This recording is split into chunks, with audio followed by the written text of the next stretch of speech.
Prieks jūs atkal redzēt šajā auditorijā. Un šodien mēs runāsim laikam par tēmu, kas ir visvairāk saistīta ar studiju kursa nosaukumu. Mēs runāsim par lietojumu programmatūras automatizāciju.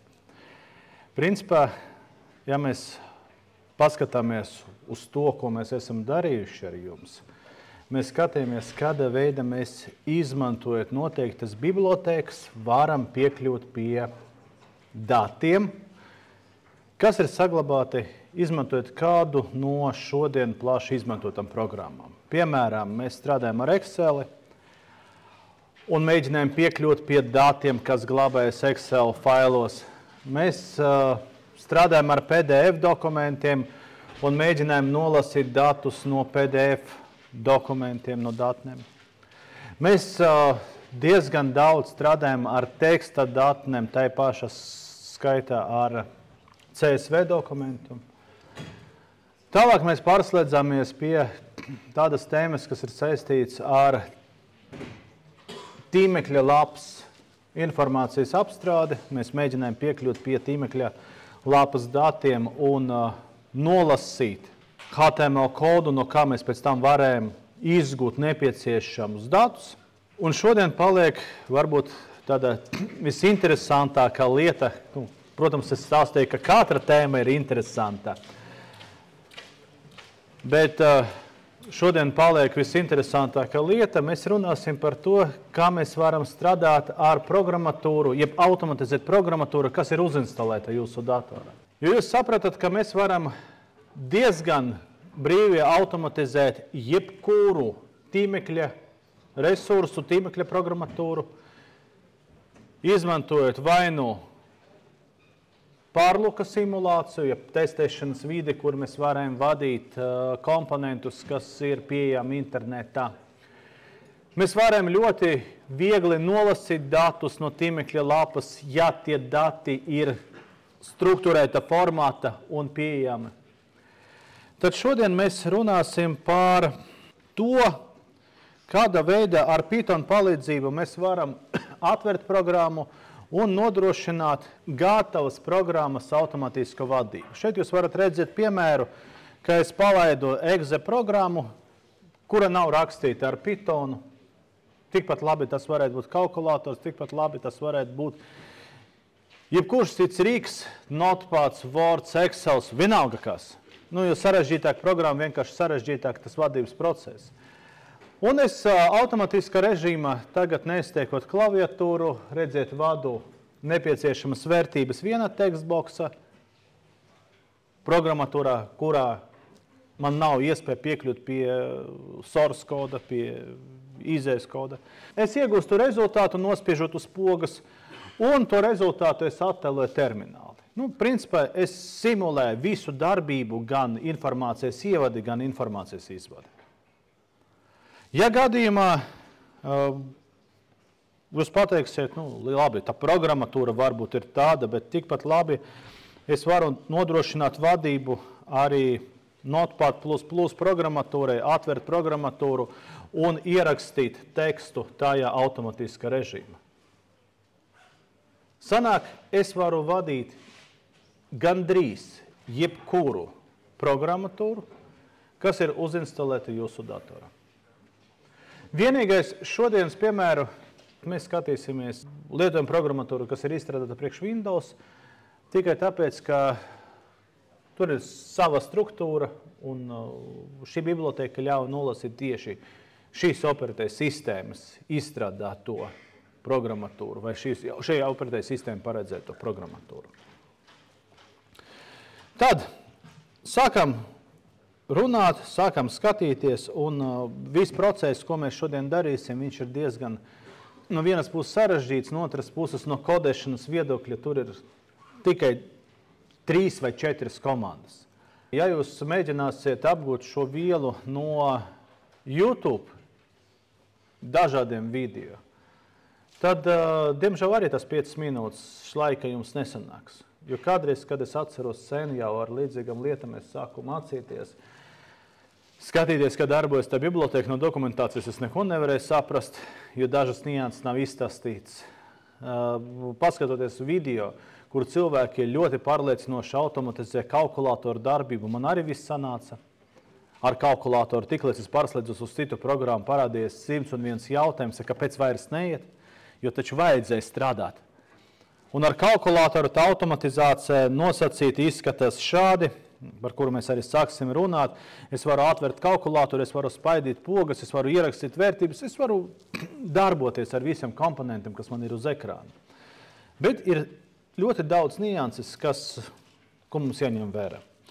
Un pirmais, ar ko mēs sāksim, tas nav saistīts ar bibliotēku, tas nav saistīts ar šodienas tēmu. Mēs nedaudz atgriežāmies atkal pagātnē, tad, kad jūs sākat strādāt ar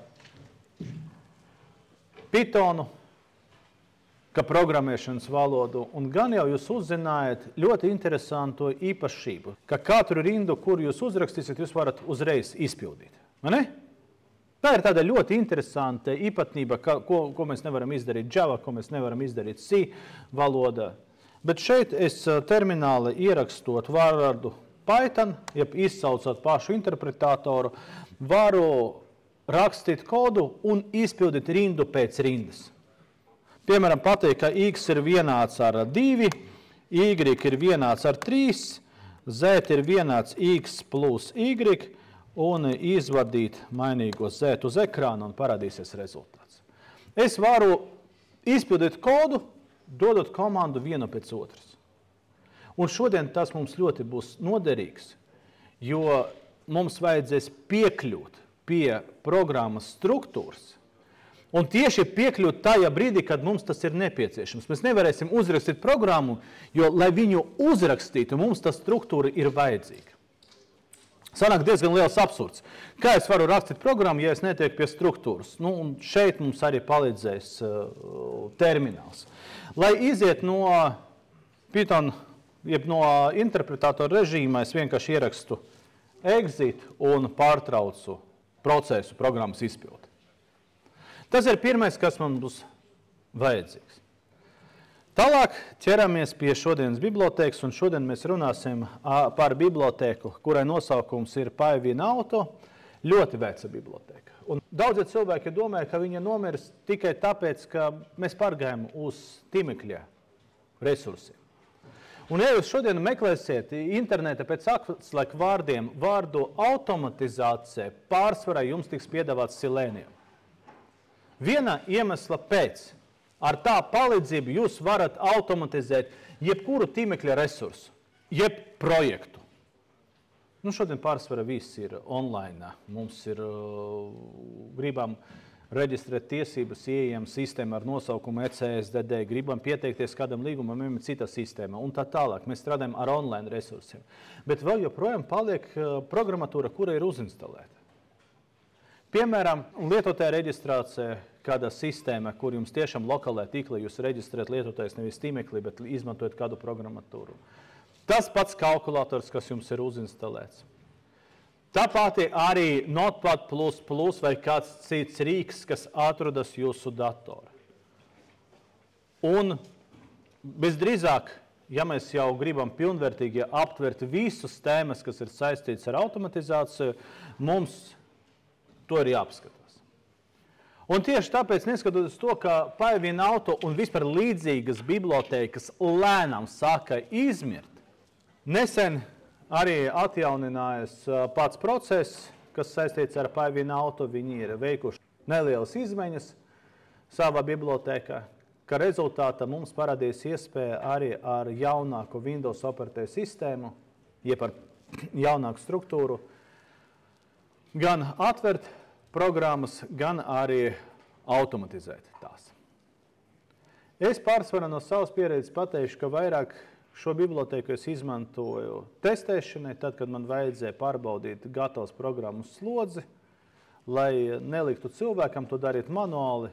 Mēs rakstījām skriptu, kurš attiecīgi spaidīja pogas un mēģināja visus datus ievadīt.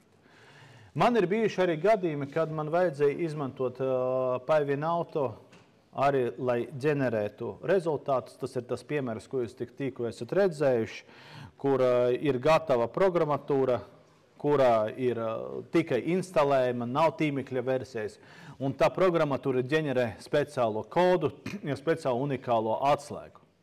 Un man vajadzēja visai datubāzei uzģenerēt atslēgas. To, protams, es varēju darīt manuāla režīma. Programmatūrā izskatās šādi. Es vēlreiz viņu palaidīšu. Un attiecīgi man vajadzēja šeit iekšā kopēt kodu, spaidīt šo pogu un tad no šejienes kopēt vērtību. Sākam skatīties, kā strādāt ar šo bibliotēku un sāksim ar pašu sākumu. Tad bibliotēkas izmantošana. Pirmais mums ir nepieciešams ieimportēt moduli, kas atbild par lietojumu programmatūras, jeb instalēts programmatūras automatizāciju. Lai mēs varētu importēt moduli, mēs izmantojam from by win auto, importējam moduli, jeb sadaļas application, importējam tieši moduli ar nosaukumu application, kas palīdzēs mums atvērt nepieciešamu programmatūru. Un tālāk mums ir es pagaidām nokomentēšu. Es paralēli rakstīšu kodu, bet es nokomentēšu, lai jūs redzētu, ko es stāstu. Un tālāk, kad moduls ir ieimportēts, man vajag atvērt programmu. Attiecīgi programmas atvēršanai es piešķiršu mainīgajam, izveidošu tā kā atvertas programmas objektu, bet tas nav obligāti, mēs varam vienkārši atvērt programmu. Izmantojot applications, norādot to, ka mēs palaižam viņu testēšanas vidē, ierakstot backend ir vienāds ar user interface automation. Norādām, ka mēs gribam palaist programmu, un palaižot programmu mums vienkārši jānorāda, ka mēs gribam atvērt programmu, kura atrodas kādā konkrētā vietā uz cieta diska. Norādu, ka mēs vēram lasīšanai un norādām pilno ceļu līdz programmai. Pagaidām pilno ceļu es nenorādīšu, tā kā es automatizēšu kalkulātoru. Jūs zināt, ka iebūvēta programmatūra mēs varam vienkārši izsaukt, ierakstot programmatūras nosaukumu. Piemēram, calc.exe vai notepad.exe ļaus mums atvert esošo programmatūru. Palaižot programmatūru, mēs redzam, ka kalkulators ir atverts. Izskatās, ka principā lielākā daļa ir izpildīta, atliek tikai vadīt. Un šeit sākās vislielākā problēma. Tagad izrunāsim par to, kā mēs nodrošināsim vadību. Mēs nodrošinām vadību, izmantojot atverta loga nosaukumu, jeb tā saucamu title. Ja mēs paskatīsimies uz Task Manager, zinām tādu lietu, ka Task Manager, mēs zinām, ka šeit ir attēlots visas programmatūras, kas mums dotajā brīdī ir atvērtas, un es redzu to, ka man ir atvērts kalkulators, kuram nosaukums ir kalkulators, man ir latviskota versija operatīvai sistēmai, tieši tāpēc visi nosaukumi būs latviešu valodā. Un attiecīgi klapja programmatūras ir vēl viens process, kas nav saistīts ar grafisku interfeisu. Viss ir ļoti labi ar kalkulātoru. Mēs zinām, ka viņam nosaukums ir kalkulators. Tālāk es izmantošu notepad.exe un izpildīšu to pašu darbību. Palaižu programmatūru, man ir atvērts notepads, ja pēdējā versija ar to, ko es strādāju. Un paskatīsimies, kā šīs process man ir nosaukts. Viņam ir nosaukums piezīmbloks, un ir parādīts arī pilnais nosaukums failam, kas ir atvērts. Bet, diemžēl, mēs redzam, ka nosaukumi jau šeit sākā atšķirties. Angļu versija viss kārtība. Šeit būtu notepad un šeit būtu notepad. Bet man ir latviskota versija. Un tā ir pirmā lieta, kur jums parādīsies problēma meklēt informāciju YouTube, meklēt informāciju internetā. Kā tad īstenībā nosaukt atvērta dokumentu? Un vēl ir viena problēma, ka īstenībā kalkulātoram, kāpēc es atcerieties pateicu, ka YouTube pārsvarā visi video saistīti ar kalkulātoru automatizāciju. Tāpēc, ka kalkulātoru atverot nosaukums ir kalkulators un nekas nemainās. Bet īstenībā atverot notepadu vai kādu citu programmatūru, viņam nav nosaukums notepads. Tieši tāpēc mēs paskatīsimies piemēru, un šeit mēs paskatīsimies nedaudz citu piemēru, izmantojot bibliotēku, kur ir pavisam cits nosaukums. Un es izstāstīšu, kāpēc. Jo Pi-Win Auto ir paredzēts automatizācijai, bet tā neļauj apskatīties procesus, kas man dotajā brīdī ir atverti. Bet ir vēl viena bibliotēka, kurai nosaukums ir Pi-Auto GUI, kas ļauj apskatīties procesus, kas dotajā brīdī ir atverti. Un šeit mums jāizmanto to, kā pilnīgi atsevišķa programma, kas sastāv no 3 rindām. Bibliotēkas imports, tālāk cikla, katram X no visiem atvērtiem logiem, kas dotajā brīdī ir atverts, es gribu izvadīt virsrakstu. Jo bibliotēkai izmantojot funkciju Get All Windows, ļauj nolasīt visus atvertus logus, kas dotajā brīdī ir atverti. Un paskatāmies, kas notiks, ja es izpildīšu šo programmu. Izpildot programmu, es redzu, ka dators man izvada informāciju par visiem logiem, kas dotajā brīdī ir atverti. Šeit es redzu kalkulators, un paskatāmies, cik interesanti izskatās piezīmbloks. Viņš nav piezīmbloks, bet viņš ietver sevi arī faila nosaukumu. Ja es atveršu Notepad++, un vēlreiz palaidīšu šo programmu, tad es ieraudzīšu, ka rekorda nosaukums ar Notepad++, pie tam ar visu zvaigznīti, jo fails vēl nav saglabāts. Redzēt to atšķirību, ka jums visu laiku jāseko līdzi nosaukumam. Pie tam pievēršam uzmanību, šeit ir ar zvaigznīti. Mēs zinām to, ka zvaigznīte identificē to, ka datni nav saglabāti. Tiklīdz es nospiedīšu save, zvaigznīte pazudīs. Ja es aiztaisīšu ciet šo failu, aiztaisam ciet, vēlreiz palaižam Notepad++, man ir vienkāršiņu, nav sarkana krāsa, nebūs zvaigznītes, pārbaudīsim, kā attēlos bibliotēka šo failu, šo programmu, tad ir parādīts vienkārši new 1. Tas ir titles, tas ir virsraksts. Jums jāseko līdzi, kā izskatīsies virsraksts, un tā, kā jūs nodrošināt automatizāciju, jums pašiem ir jāzina, kā kāda konkrētā momenta tas nosaukums izskatīsies. Tieši tāpēc varbūt nāksies pat vairākas reizes apskatīties, kādi procesi ir atverti. Bet tā vēl nav visa problēma. Ir vēl viena problēma. Man dotajā brīdī ir atverts kalkulators, 1. Es atveršu vēl vienu kalkulatoru. Man tagad ir 2 kalkulatori, jūs redzat to šeit. Un es palaižu vēlreiz šo programmu un sastapos ar milzīgo problēmu, ka vienādi nosaukumi. Tas nozīmē, ka, ja gadījumā man ir atverta vairāk nekā viena programma, metoda, ko mēs apskatīsimies, vienkārši nestrādās. Tas nozīmē, ka visu laiku palaižot automatizāciju, mums ir jāskatās, vai nav atverta jau programma, jo tad jau nestrādās. Atcerāmies piemēru, kuru es jums rādīju ar kalkulātoru.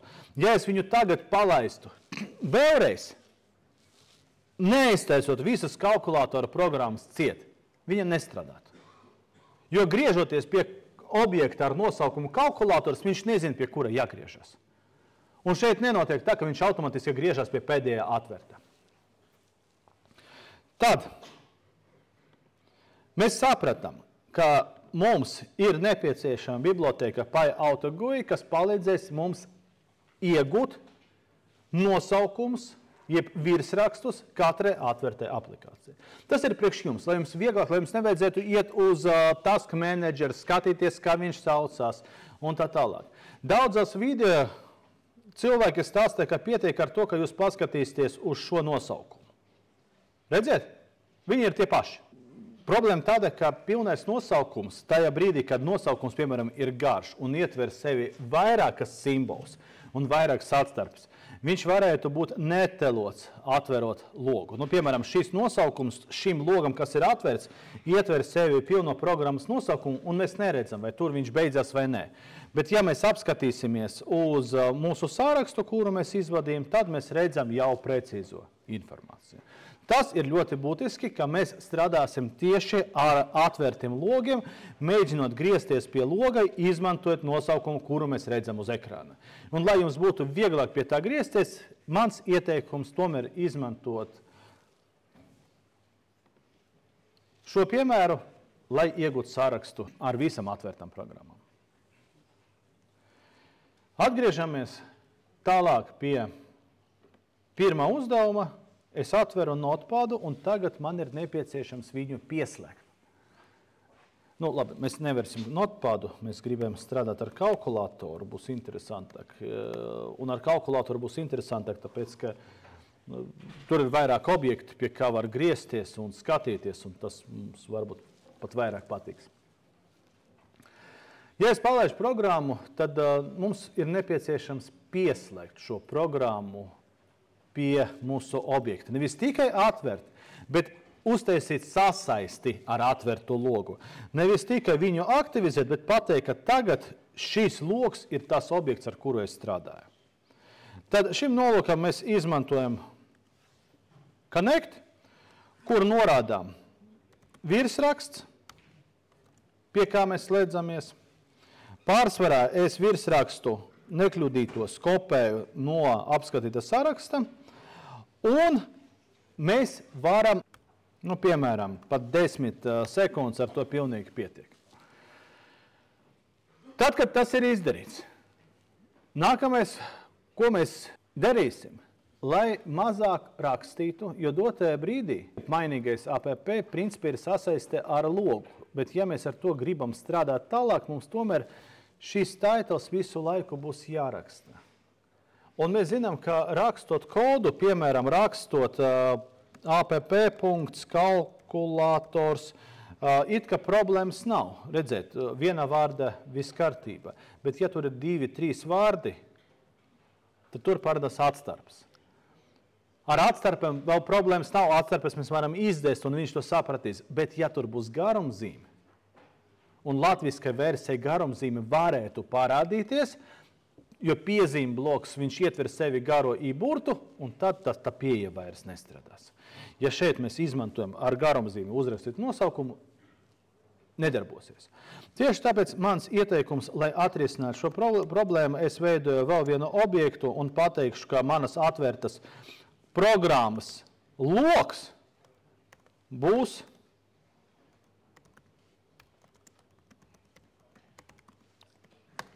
tas pats, ko es piesaistīju.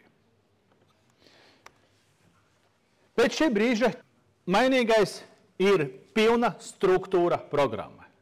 Un tagad mēs mēģināsim manu programmu palaist termināli, rakstot katru rindu atsevišķi. Tad pirmā rinda importējam bibliotēku, bibliotēka ir ieimportēta. Pirms palaist kalkulātoru es pārliecinos, ka visi kalkulātori ir aiztaisīti ciet, atceramies, jo viņš atvērs vienkārši nākamo un nevarēs pieslēgties ne pie viena. Tad vēram vaļā kalkulātoru, izmantojot termināli. Protams, es varēju palaist programmu, bet es gribu pārliecināties, ka katra rinda darbojas. Kalkulātors ir atvērts, programma arī izpildīs savu darbu. Un sasaistīsim atvērto logu ar mainīgo PRG. Tas arī ir noticis. Tajā brīdī, kad mēs strādājam ar Pythonu, mums ir ļoti interesanta īpatnība. Ja mēs nezinām, ko darīt tālāk, piemēram, man ir kaut kāds PRG, un ko es varu darīt tālāk? Šeit ir saraksts ar funkcijām.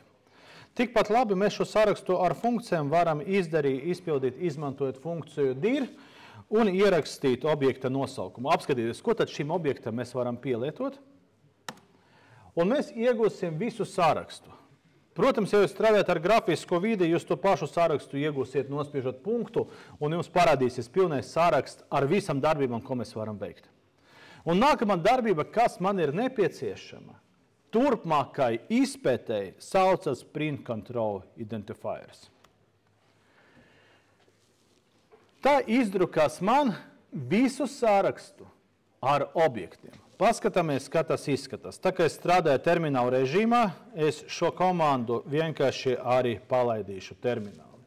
Es ierakstīju prg.precontrol identifiers, nospiežu Enter, un dators man izdruka pilnu programmas struktūru. Tā dotē brīdī dators redz, ja mūsu operatēja sistēma redz mūsu programmu. Šeit notiek divas darbības. Pagaidām es pārtraukšu programmas izpildi, ierakstot exit. Šeit lasīt ir diezgan grūti. Pirmais variants, ko cilvēki dara, un es godīgi sakot arī tā praktiski daru, mēs varam iezīmēt šo kodu un iekopēt teksta failā, vai mēs varam izpildīt sekot. Es pasaku, ka es gribu palaist programmu example 1.py, un rezultātu es gribu saglabāt results 1.txt failā. Šāda veida. Palaižam programmu un paskatāmies uz rezultātu. Mēs visu rezultātu, to, ko viņš izvadīja terminālā, dators ir saglabājis teksta failā. Tiešām ļoti viegli var darboties. Tagad es ieguvu pilno struktūru ar objektiem, ko es varu izmantot.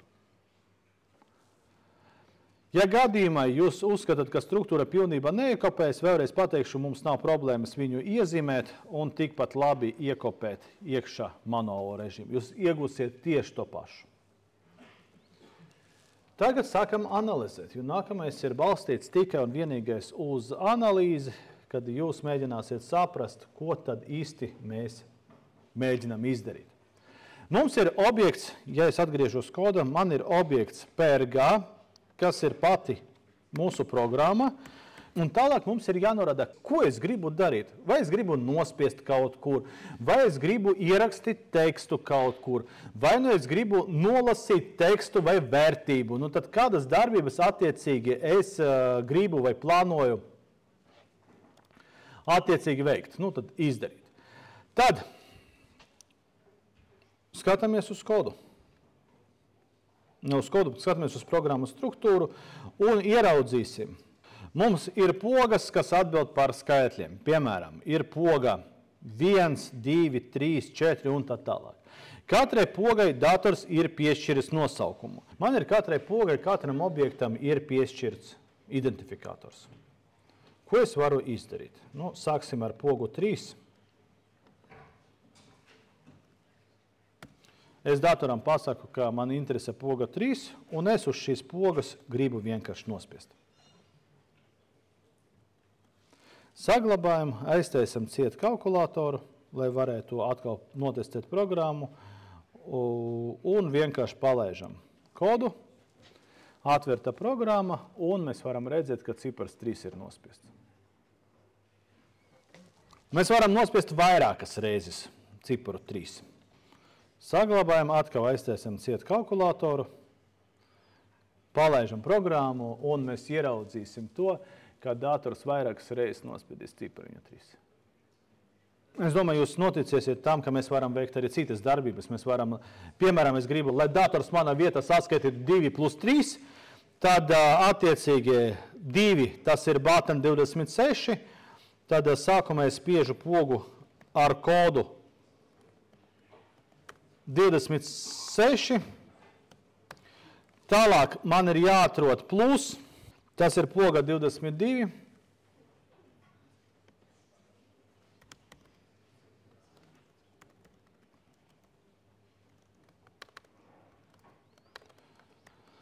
plus 3, 3 bija 27, mēs to atceramies no iepriekšējā piemēra, un mums ir jānospiež vienādības zīme. Poga vienāds, button 23.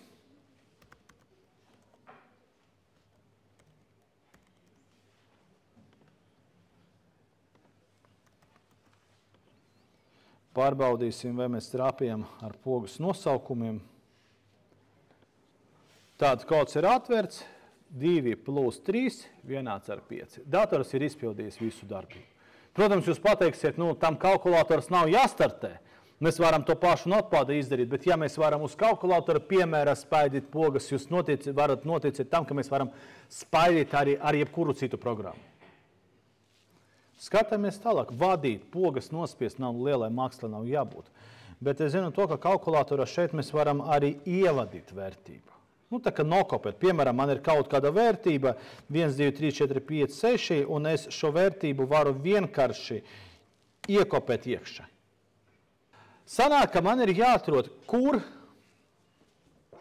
dators attēlo visu informāciju. Ja ir kaut kādas pogas uz ekrāna, objekts saucas button.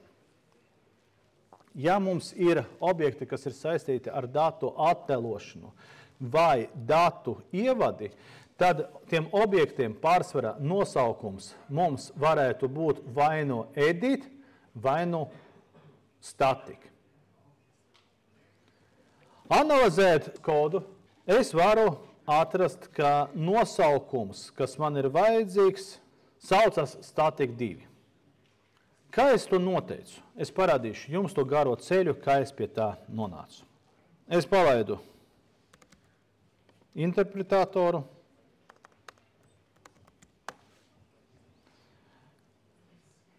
Es izpildu atkal pamata darbības, kas ir saistīts ar bibliotēkas pieslēgšanu, programmas atvēršanu un piesaistītu to noteiktam logam.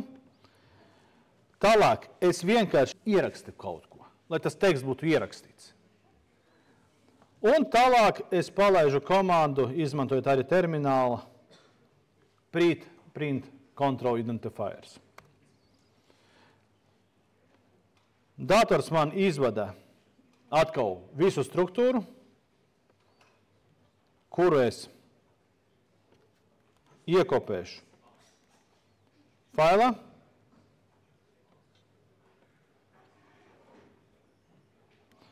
Un sameklēšu vērtību 96.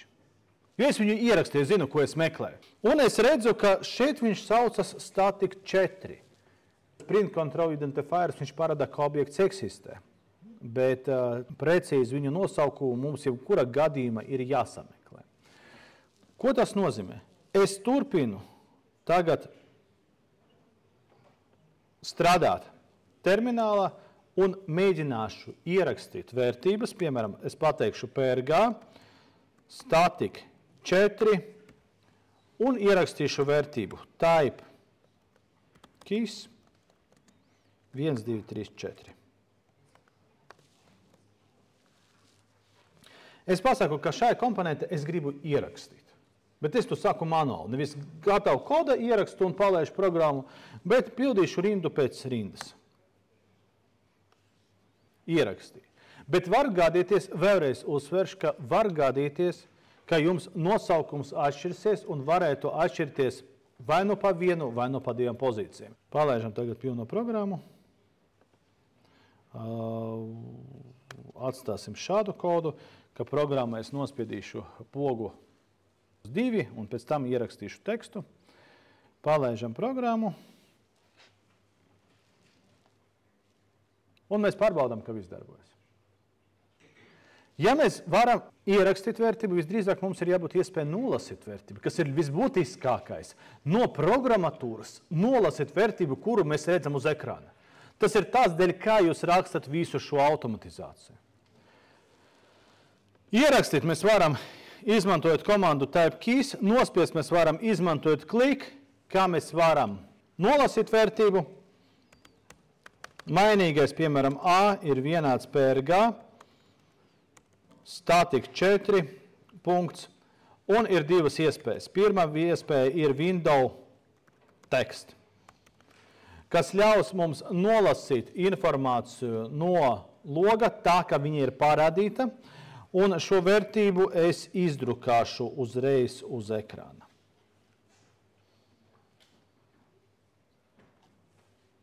Aiztiesim ciet kalkulātoru. Palaižam programmu. Dators izpilda tās darbības, ko viņš veica, un viņš man izdrukā vārdu kalkulātoru. It kā es ierakstīju vērtību, bet nolasīts pavisam cits. Pamēģināsim vēl vienu pieeju. Es izmantošu getValue funkciju. Palaižam programmu. Dators atkal izpilda darbības un kļūda. Viņš saka, ka tāds objekts vispār neeksistē. Sanāk dīvaini. 4. objekta mēs rakstījām, no viņa nolasīt nav iespējams. Ja jūs analizēsiet tālāk kodu struktūru, jūs atradīsiet to, par ko es stāstīju, ka šie nosaukumi varētu atšķirties. Un piemeklēt katram datoram, tas prasa laiku. Un, lai nevajadzētu 100 reizes startēt programmu, atkal es pārslēdzos interpretātoru režīmā un sāku izpildīt rindu pēc rindas. Pirmā rinda izpildīsim pirmo rindu, otro, trešo arī izpildīsim. Tālāk mēs ierakstīsim vērtību. Mēs vadām norādot katru rindu manuāla režīma. Un tagad es gribu nolasīt. Mēs ar jums pārbaudījām to, ka izmantojot šādu pieeju un izdrukājot mainīgo A, mēs izvadīsim kalkulātoru, bet sākam skatīties. Ja es nomainīšu šeit pret 3,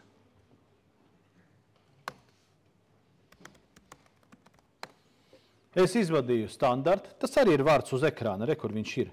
Viņš ir šeit. Ok, mainām tālāk. Mainu pret varbūt 2. Un es izvadīju vērtību. Es izvadīju informāciju, kas ir parādīta uz ekrāna, kā to redz operatēja sistēma. Kalkulators viņu parāda vienkārši kā skaitli, bet operatēja sistēma viņu redz šādi. Bet ja šeit es pamēģināšu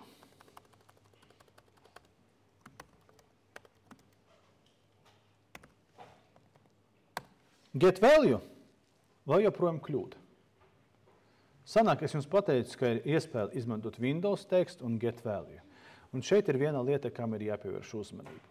Jums ir jāsaprot, ar kādiem objektiem mēs strādājam. Šajā gadījumā kalkulators uzskata, ka šis nav teksta komponents. Tas ir komponents, kas ir paredzēts informācijas attēlošanai.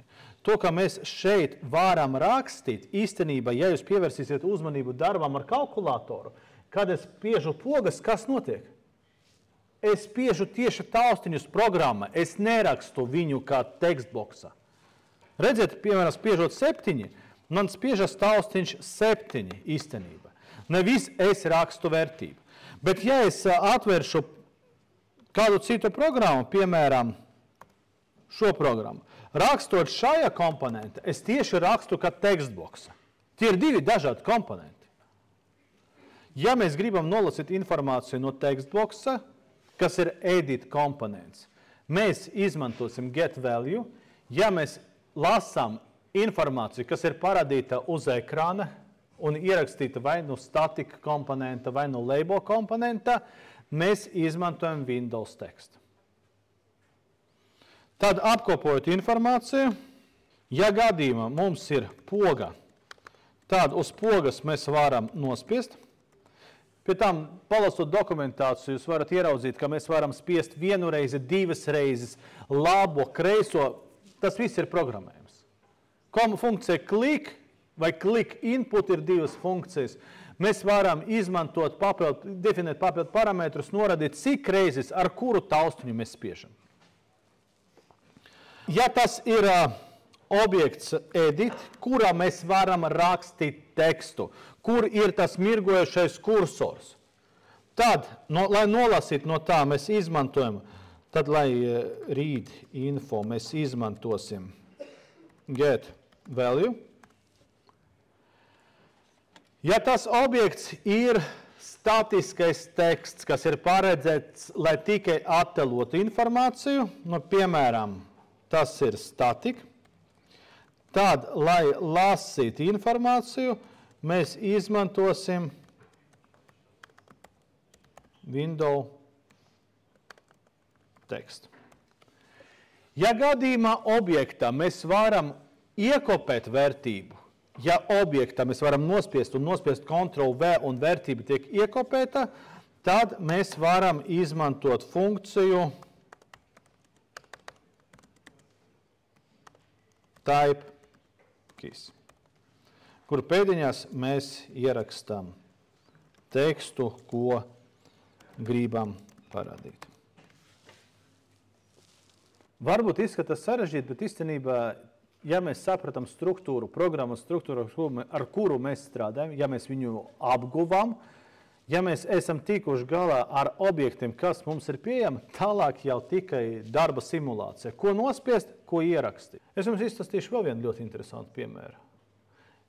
Es zinu to, ka mans kolēģis uzrakstīja skriptu, kas manuālas darbības veids viņu vietas, slēdzās pie Zooma, atver Zoomu, ieraksta, nospiež new meeting vai join meeting, ieraksta meeting ID, pieslēdzās, pasaka labdien, paskatīsimies uz Zoomu, tad mums ir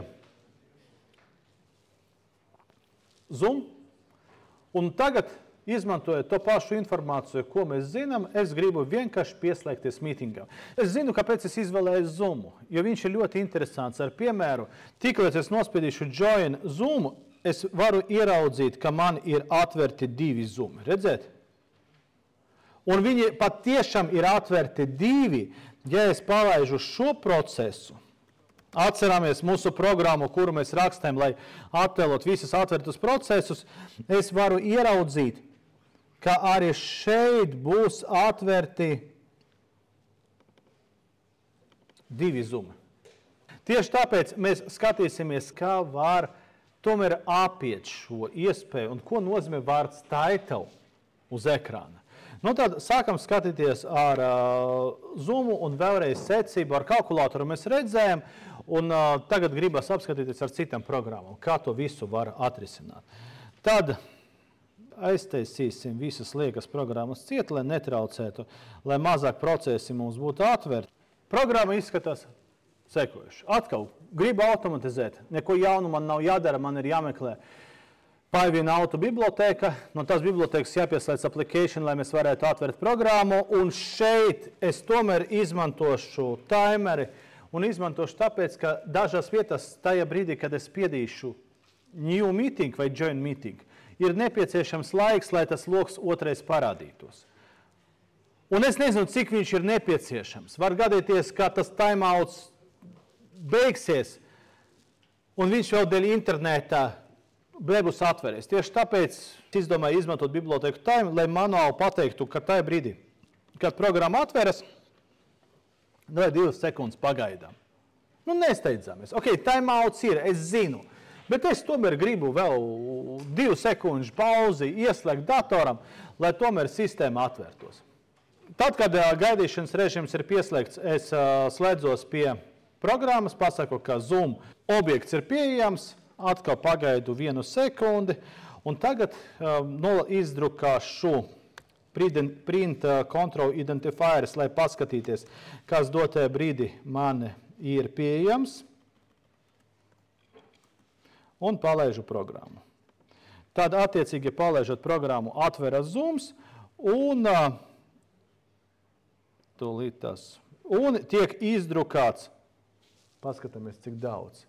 Ir izdrukāti visi objekti, bet īstenībā ir daudz. Rekur šeit visas izvēles, rekur visas pogas, rekur visas vietas, kur mēs varam nospiest. Izpētot visus objektus, mēs tagad neterēsim laiku, es viņus pārkopēju uz notepādu, saku pētīt. Ctrl+C, iekopēju uz šeini, un es gribu pieslēgties mītingam, tad attiecīgi es meklēju vārdu join, kur ir vārds join, un es redzu, kas tā ir par pogu. Nu, diezgan ātri var atrast, ja es zinu, ko es meklēju. Es gribu nospiest uz pogas, lai varētu pieslēgties mītingam. Nu, tad skatāmies, kādā veida viss tas izskatās. Atkal es palaižu programmu, Zooms atveras, man ir 2 sekundes gaidīšanas laiks, pēc tam viņš izdrukās visu identifikators, nu to varēja noņemt, lai neterētu laiku. Un man parādās iespēja join meeting. Un tagad man vajag ierakstīt šajā logā meeting ID, pie kura es gribu pieslēgties. Un ir problēma, ka Zoom un Zoom. Bet īstenībā mēs varam title izmantot ne tikai to, kas ir parādīts loga nosaukumā, bet mēs varam izmantot title, kas ir parādīts, ka pirmais lielais teksts iekš logā. Un pirmais lielais teksts, kas šeit ir parādīts, ir join meeting. Es saku, ka man ir otrais objekts, piemēram, app2, kas ir application, paskatāmies, mēs atkārtojam to pašu, tikai mums nav starta. Mums ir application, user interface automation, connect, un sākam, ka mēs slēdzamies pie join meeting. Mēs darām to pašu tikai bez atvēršanas. Un atkal es varu izdrukāt visus klasifikātorus, bet tie klasifikātori jau būs no otra loga. Es nedrukāšu, bet es vienkārši ierakstīšu 1, 2, 3, 4 tajā meeting ID. Paskatāmies, kādā veidā tas viss darbojas. Noņemšu kontrolas izdruku, tad man atveras loks, ir 2 sekundžu gaidīšana, tāda tiek nospiesta poga un ierakstīta vērtība. Sanāk, ka es piekļuvu pie loga, kas ir zem programmas. Šeit ir ideja tāda, ja viena programma izsauc papildu logu, tā nav atsevišķa Zoom programma. Tā ir tā pati programma, tikai Child Windows ir ieslēgts. Tad bērnu loga nosaukumu mēs varam izmantot to, kas ir ar lieliem burtiem uzrakstīts. Jo šīs vienmēr būs Child Windows un vienmēr sakritīs ar nosaukumu. Jo aiztaisot visu Zoomu, aiztaisīsies arī šīs. Vēl pie automatizācijas, jo mēs principā tagad atkārtojam lietotāju darbības. Tā kā mēs spiežam uz pogas, mēs pildam visas darbības, kas ir saistīts ar pogas nospiešanu. Un ir viena lieta. Ja gadījumā mums vajag izdzēst, es kļūdījos, es nepareizi ierakstīju ID, vai es zinu, ka tajā logā būs ierakstīts iepriekšējais ID. Šeit nav podziņa clear. Tieši tāpēc mēs varam izmantot speciālo simbolu, kas ir definētais simbols, lai dzēstu simbols. Mēs varam spiest backspace pogu tik daudz reizes, cik tas ir nepieciešams. Paskatāmies, es uztaisīju ciklu no I, kas ir range no 0 līdz 20 reizes, es nospiedīšu backspace. Es varu nospiest Ctrl-A backspace, to es arī varu simulēt. Es varu izpildīt tās darbības, kas man ir nepieciešams. Principā es aprakstu katru darbību, ko darīt lietotājs. Pēc tam es varu ierakstīt vēl viena lieta, ko mums jāzina. Izmantojot type keys, tad mēs varam norādīt, ka mēs rakstam tekstu vai nu ar atstarpēm, vai nu bez atstarpēm. Tas arī ir ļoti būtiski, ja es nenorādu viss spaces ir vienāds ar true, dators visu tekstu ierakstīs bez atstarpēm. Ja mēs norādām, ka es rakstu ar atstarpēm, tad viss spaces ir vienāds ar true, tad attiecīgi rakstot tekstu, atstarpes arī tiks ierakstīts. Domāju, jūs jau tikko arī sapratat, jo sarežģītāk programma jums būs. Ja, piemēram, jūs mēģināsiet print control identifierus parādīt priekš Excela, tad tas sāraksts ar pogām būs milzīgais. Ja jūs mazai programmai, tad saraksts būs kompaktāks.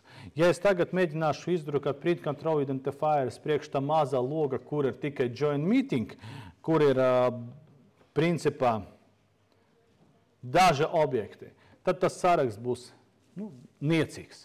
Atkarība no loga, ar kuru mēs strādājam. Sanāk, procesa automatizācija ir ļoti vienkārša. Mums ir jāpārvalda struktūru. Struktūra uz datora nav mainīga, bet mainot mašīnas, viņa nedaudz varētu atšķirties. Ir faktori, kas ietekmē struktūru. Bet uz paša datora viņa paliks nemainīga. Zinot struktūru, izpētot struktūru, pārsvarā mēs darām tā, ja mēs nodrošinām automatizāciju vai rakstam testēšanu kādai programmatūrai, to struktūru, kuru mēs izdrukājam, izvadījam uz ekrāna, mēs pat drukājam ārā. Lai varētu apsēsties mierīgi, izterēt pusdienu, tik daudz laika, cik tas ir nepieciešams, identificēt objektus, kas mums ir vajadzīgi. Tālāk mēs veidojam priekš sevis tādu nosacītu satura radītāju, ko mēs darām. Un tālāk tikai programmēšana. Un programmēšana, kā jūs jau redzēt, ļoti elementāri, mēs vienkārši tikai nosakam, ko mēs darīsim. Vai nu spiedīsim pogu, ja objektu nospiedīsim, vai nu ierakstīsim tekstu, vai nu nolasīsim tekstu. Citas darbības mēs neveicam. Un, kā mēs skatījāmies pašā sākumā, ļoti uzmanīgi jāskatās, vai netiek mainīts nosaukums. Jo, piemēram, dotajā brīdī nosaukums ir zvaigznīte new, nevis vienkārši jāseko līdzi, ar kuru no nosaukumiem mēs strādājam. To jums arī pašam ir jādara. Ar laiku un pieredzi pateikšu, mēs arvien vairāk un vairāk aizējam prom no instalētas programmatūras, pārējām pie servisveidīgām programmatūram, kas glabājas serverī, kas glabājas tīmekļa vietnē. Tieši tāpēc vairāk tiks pārējais uz Selenium bibliotēku nekā uz bibliotēku, ar ko mēs pārvaldīsim datorē esošo programmatūru. Bet, kad tāda iespēja ir, jums ir jāzina, varbūt kādreiz jums būs nepieciešams nolasīt tehniskus parametrus vai kādus parametrus no gatavas atvērtas programmas vai pārvaldīt to gatavu programmu, un jūs to varēsiet izdarīt. Tas ir viss šodien. Aiznākam nedēļu mums ir pēdējā lekcija noslēdzošā, tā kā tiksimies pēc 2 nedēļām.